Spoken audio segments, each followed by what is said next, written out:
ನಮಸ್ಕಾರ ವೀಕ್ಷಕರೇ, ಶುಭೋದಯ. ನಿಮ್ಮೆಲ್ಲರಿಗೂ ಶ್ರೀ ಎಲೈಟ್ ಇಮಿಟೇಷನ್ ಜ್ಯುವೆಲರಿ ಅರ್ಪಿಸುವ ಬೃಹತ್ ಬ್ರಹ್ಮಾಂಡ ಕಾರ್ಯಕ್ರಮಕ್ಕೆ ಪ್ರೀತಿಯ ಅತ್ಯಾತ್ಮೀಯ ಸ್ವಾಗತ, ಸುಸ್ವಾಗತ. ಎಂದಿನಂತೆ ಕಾರ್ಯಕ್ರಮಕ್ಕೆ ಯಾರನ್ನು ಸ್ವಾಗತಿಸಬೇಕು ನಿಮ್ಮೆಲ್ಲರಿಗೂ ತಿಳಿದೇ ಇದೆ. ಶ್ರೀಯುತರು ಶ್ರೀ ಸಂಪೂರ್ಣ ಸನಾತನ ಧರ್ಮ ಸಂರಕ್ಷಣಾ ಸಮಿತಿಯ ಸಂಸ್ಥಾಪಕರು ಹಾಗೂ ಶ್ರೀ ಸಂಪೂರ್ಣ ವರಮಹಾಲಕ್ಷ್ಮಿ ಮಹಾಸಂಸ್ಥಾನದ ವ್ಯವಸ್ಥಾಪಕ ನಿರ್ದೇಶಕರು, ನಮ್ಮ ನಿಮ್ಮೆಲ್ಲರ ಪ್ರೀತಿಯ ನೆಚ್ಚಿನ ಗುರುಗಳು ಶ್ರೀ ನರೇಂದ್ರ ಬಾಬು ಶರ್ಮಾ ಗುರುಜಿಯವರು. ನಮಸ್ತೆ ಗುರುಜಿ, ನಿಮ್ಗೆ ಬೃಹತ್ ಬ್ರಹ್ಮಾಂಡ ಕಾರ್ಯಕ್ರಮಕ್ಕೆ ಪ್ರೀತಿಯ ಸ್ವಾಗತ ಗುರುಜಿ. ನಮಸ್ಕಾರ ಗುರುಜಿ. ನೋಡ್ತಿರೋ ಹಾಗೆ 7ನೇ ದಿನಕ್ಕೆ ನಾವು ಇವತ್ತು ಕಾಲಿಟ್ಟಿದೀವಿ. ನವರಾತ್ರಿಯ ಈ 7ನೇ ದಿನ ಯಾವ ವಿಶೇಷ ಕತೆ, ಯಾವ ರಹಸ್ಯ, ಯಾವ ವಿದ್ಯೆ ತಿಳಿಸ್ಕೊಡ್ತಿದ್ದೀರಾ? ಎಲ್ಲ ವೀಕ್ಷಕ ಬಾಂಧವರಿಗೆ ಪರಿಪೂರ್ಣವಾದ ಸ್ವಾಗತ ನಮ್ಮ ನಿಮ್ಮೆಲ್ಲರ ಬ್ರಹ್ಮಾಂಡ ಲೋಕಕ್ಕೆ.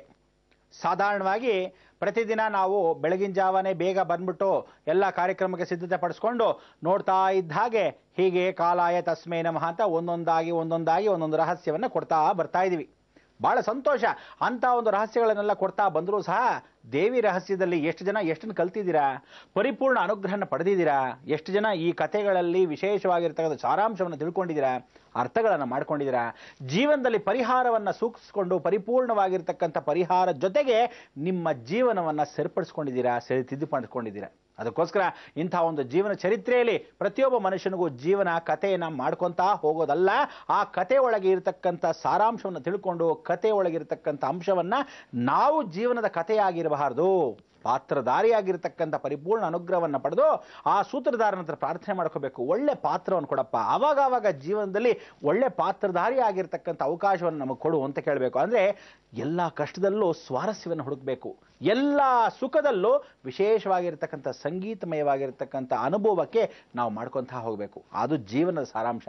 ಎಲ್ಲವನ್ನು ಸವಿಬೇಕು. ಅಂತ ಒಂದು ಸವಿನಯದ ನೆನಪು ನೀವಿಟ್ಕೊಂಡಾಗ, ಜೀವನದ ಹಳೆಯ ನೆನಪುಗಳನ್ನು ಮೆಲುಕು ಹಾಕೊಂಡಾ ಇದ್ದಾಗ ಪ್ರತಿಯೊಬ್ಬರು ಮರಿದೇ ಇದ್ದ ಹಾಗೆ ಬೇಸಿಕ್ ಅಂದರೆ ಬುಡದ ತಲಪಾಯ ಯಾವ ಕಾಲಕ್ಕೂ ಮರಿಬಾರದು ಅಂತ ಈ ಮುಖಾಂತರ ಹೇಳ್ತಾ ಇದ್ದೀವಿ. ಅದಕ್ಕೆ ಗುರು ಬ್ರಹ್ಮ ಗುರು ವಿಷ್ಣು ಅಂತ ಹೇಳಿ ಆ ಗುರುದೇವೋ ಮಹೇಶ್ವರ, ಈ ಮೂರೂ ಜನ ಬ್ರಹ್ಮ ವಿಷ್ಣು ಮಹೇಶ್ವರ ತ್ರಿಮೂರ್ತಿಗಳಾದಾಗಿ ಎಲ್ಲರ ಶಕ್ತಿಯನ್ನ ಪರಿಪೂರ್ಣವಾಗಿ ಹಡ್ಕೊಂಡು ಅವಳೇ ಕೊಟ್ಟಿರತಕ್ಕಂಥ ಶಕ್ತಿ ಲಕ್ಷ್ಮೀ ಸರಸ್ವತಿ ಪಾರ್ವತಿ ಇದ್ದ ಹಾಗೆ ಮೊದಲಾಗಿ ಮಹಾ ಸರಸ್ವತಿ, ತದನಂತರ ಮಹಾಕಾಳಿ, ತದನಂತರ ಮಹಾಲಕ್ಷ್ಮಿಯಾಗಿ ಮೂರು ಜನದ ಉಪಾಸನೆಯನ್ನು ಮಾಡ್ಕೊಳ್ತಕ್ಕಂಥ 9 ದಿನಗಳ ಶರಣ್ ನವರಾತ್ರಿಯ ದಿನಗಳಲ್ಲಿ ನಾವುಗಳು 9 ರಾತ್ರಿಗಳು ಅಂತೀವಿ.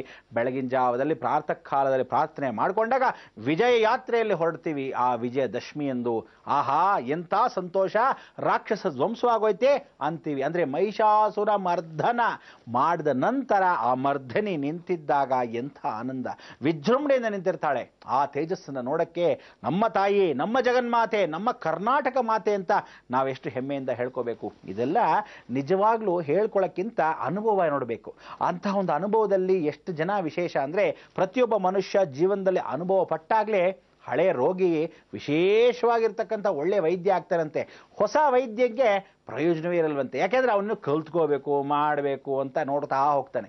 ಹಾಗೆ ನಮ್ಮ ಜೀವನದಲ್ಲಿ ಅನುಭವ ಬಹಳ ದೊಡ್ಡದು. ಅದಕ್ಕೆ ಎಷ್ಟೋ ಜನ ಅನುಭವದ ಮಾತುಗಳನ್ನು ಹೇಳಿ ತನ್ನ ಮಕ್ಕಳಿಗೆ, ತಮ್ಮ ಮೊಮ್ಮಕ್ಕಳಿಗೆ, ಮೊಮ್ಮಕ್ಕಳಿಗೆ ಎಲ್ರಿಗೂ ಹೇಳ್ತಾ ಬಂದಿರತಕ್ಕಂಥ ಜೀವನದ ಸಾರಾಂಶ ಹೇಳಿ ಹೇಳಿ ಹೇಳಿ ಏನಾಗೋಯ್ತು, ಸನಾತನ ಧರ್ಮಗಳಾಗೋಯ್ತು. ಈ ಧರ್ಮಗಳು ಇವತ್ತಿನ ದಿವಸ ಹಳೇದಾಗಿಂದ ಹಿಡಿದು ಇವತ್ತಿನವರೆಗೂ, ಇವತ್ತಿನಿಂದ ಹಿಡಿದು ಕೊನೆಯವರೆಗೂ, ಮುಂದಿನ ಪೀಳಿಗೆಯವರೆಗೂ ನಾವು ಕಾಪಾಡಿಕೊಂಡೇ ಬಂದಿದ್ದೀವಿ.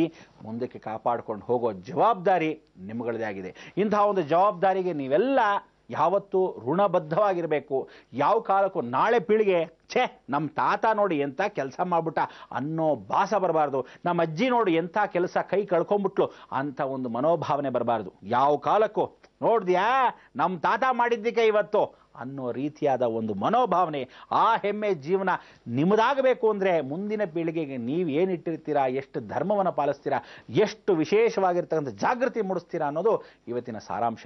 ಅಂಥ ಒಂದು ಸಾರಾಂಶದಲ್ಲಿ ಭಗವತಿ ಕೃಪಾ ಕಟಾಕ್ಷದಲ್ಲಿ ನೀವೆಲ್ಲ ಬಹಳ ಸಂತೋಷದಿಂದ 7ನೇ ದಿವಸಕ್ಕೆ ಸಪ್ತಮಾಧಿಪತಿಯಾಗಿ 7 ಬೆಟ್ಟಗಳ ಒಡೆಯ ಶ್ರೀ ವೆಂಕಟೇಶ್ವರ ನಿಲಯದಲ್ಲಿ ಆ ಜಗನ್ಮಾತೆ ಕೃಪಾ ಕಟಾಕ್ಷವನ್ನು ಪಡೆದಿರತಕ್ಕಂಥ ದಿನ. ನವರಾತ್ರಿಯಲ್ಲಿ 9 ದಿನಗಳಲ್ಲಿ ಇವತ್ತು ಮಹಾಲಕ್ಷ್ಮಿಗೆ ಕಾಲಿಟ್ಬಿಡ್ತೀವಿ.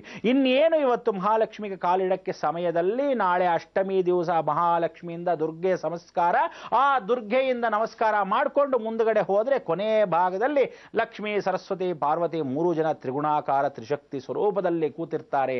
ಆ ಜಗನ್ಮಾತೆ ವಿಶೇಷವಾದ ರಥಯಾತ್ರೆಯಲ್ಲಿ ಹೊರಡ್ತಾ ಇರ್ತಾಳೆ. ಆ ರಥಯಾತ್ರೆ ಅಂದರೆ ಹೇಗೆ ಅನ್ಕೊಂಡ್ರಿ, ಜೀವನದಲ್ಲಿ ರಥ ಅಂದರೆ ಗಜಯೋಗದಲ್ಲಿರಬೇಕಂತೆ, ಗುರು ಅನುಗ್ರಹ ಬೇಕಂತೆ. ಆನೆ ಮೇಲೆ ಕೂತ್ಕೊಂಡಷ್ಟು ಎತ್ತರದಲ್ಲಿ ಒಂದು ಸಿಂಹದ ಮೇಲೆ ಕೂತು ಆನೆ ಮೇಲೂ ಕೂತ್ಕೊಂಡಾಗ ಎಷ್ಟು ವೈಭವ. ಕೇಸರಿ ಅಂದರೆ ಸಿಂಹ, ಗಜನ ಮೇಲೆ ಆ ಕೇಸರಿ ಇದ್ದು ಆ ಕೇಸರಿ ಮೇಲೆ ನಿಮ್ಮ ವಿರಾಜಮಾನವಾಗಿರ್ತಕ್ಕಂಥ ಯಶಸ್ಸು ಕೀರ್ತಿ ಯಾರಿಗೆ? ಇಡೀ ಜಗತ್ತಲ್ಲಿ ಒಬ್ಬಳಿಗೆ ಮಾತ್ರ ಸಾಧ್ಯ, ಅದೇ ಮೈಸೂರು ಚಾಮುಂಡೇಶ್ವರಿ. ನೋಡಿ, ಕೆಳಭಾಗದಲ್ಲಿ ಆನೆ, ಆ ಆನೆಯ ಮೇಲೆ ಸಿಂಹ, ಸಿಂಹದ ಮೇಲೆ ಅವಳು. ಎಂಥ ಆನಂದ! ಇಂಥ ಒಂದು ಆನಂದಕ್ಕೆ ನಾವುಗಳು ನಿಜವಾಗ್ಲೂ ಉಮ್ಮಡಿ ಕೃಷ್ಣದೇವರಾಯ ಒಡೆಯರು, ಜಯಚಾಮರಾಜ ಒಡೆಯಂದರು, ಎಲ್ಲ ರಾಜವಂಶಸ್ಥರಾಗಿರ್ತಕ್ಕಂಥ ಕೃಷ್ಣದೇವರಾಯರಿಂದ ಕಾಲದಿಂದ ಎಲ್ಲರೂ ಇವತ್ತಿನ ದಿವಸ ಆ ಜಗನ್ಮಾತೆಯನ್ನು ಪೂಜೆ ಪುನಸ್ಕಾರನ ಮಾಡಿರೋದೇ ಕರ್ನಾಟಕ ರಾಜ್ಯದ ಹೆಮ್ಮೆಯ ವಿಶೇಷ.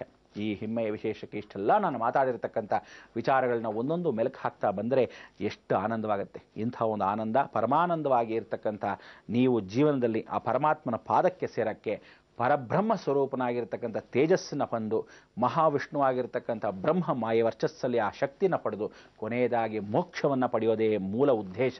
ಆ ಮೋಕ್ಷಕ್ಕೆ ದಾರಿ ಕೊಡ್ತಕ್ಕಂಥವ್ರು ಜಗನ್ಮಾತೆ, ಅಪೇಕ್ಷೆ ಪಡ್ತಕ್ಕಂಥವ್ರು ನೀವು, ನಿಮ್ಮಿಬ್ಬರ ಮಧ್ಯದಲ್ಲಿ ಬರ್ತಕ್ಕಂಥದ್ದೇ ಗುರು. ಅಂಥದಕ್ಕೋಸ್ಕರ ಈ ಗುರುವಾರ ಪರಿಪೂರ್ಣವಾಗಿ ನಮಸ್ಕರಿಸಿ ಎಲ್ಲ ಸಪ್ತ ಋಷಿ ಮಂಡಲಾಕಾರದಲ್ಲಿರ್ತಕ್ಕಂಥ ದೇವ ಋಷಿಗಳಿಗೆ ನಮಸ್ಕರಿಸ್ತಾ, ಆ ದೇವ ಋಷಿಗಳಿಗೆ ದೇವ ಋಷಿ ಆಗಿರ್ತಕ್ಕಂಥ ಮಾನಸ ಪುತ್ರನೇ ಸಾಕ್ಷಾತ್ ನಾರದನಿಗೆ ವಂದಿಸಬೇಕು. ಯಾಕೆಂದರೆ ದೇವಿ ಪುರಾಣದಲ್ಲಾಗಲಿ ವಿಷ್ಣು ಪುರಾಣದಲ್ಲಾಗಲಿ ನಾರದ ಇಲ್ಲದೆ ಕಥೆ ಇಲ್ಲ, ನಾರದ ಇಲ್ಲದೆ ಯಾವ ಕಾಲಕ್ಕೂ ಆದಿ ಇಲ್ಲ, ಯಾವ ಕಾಲಕ್ಕೂ ಅಂತ್ಯವೂ ಇಲ್ಲ. ಎರಡರ ಮಧ್ಯಭಾಗದಲ್ಲಿರ್ತಕ್ಕಂಥ ಶೂನ್ಯವನ್ನ ನಾರದ ನಾರಾಯಣ ನಾರಾಯಣ ಅಂದ್ಕೊಂಡೇ ಮುಗಿಸ್ಬಿಟ್ಟಿರ್ತಾನೆ. ಈ ಸ್ಟಾರ್ಟ್ ಅಂಡ್ ಎಂಡ್ ಗೊತ್ತೇ ಆಗಲ್ಲ, ಮಧ್ಯದಲ್ಲಿ ಕಟ್ಟನ್ನಕ್ಕೆ ಸಮಯವೇ ಇರಲ್ಲ.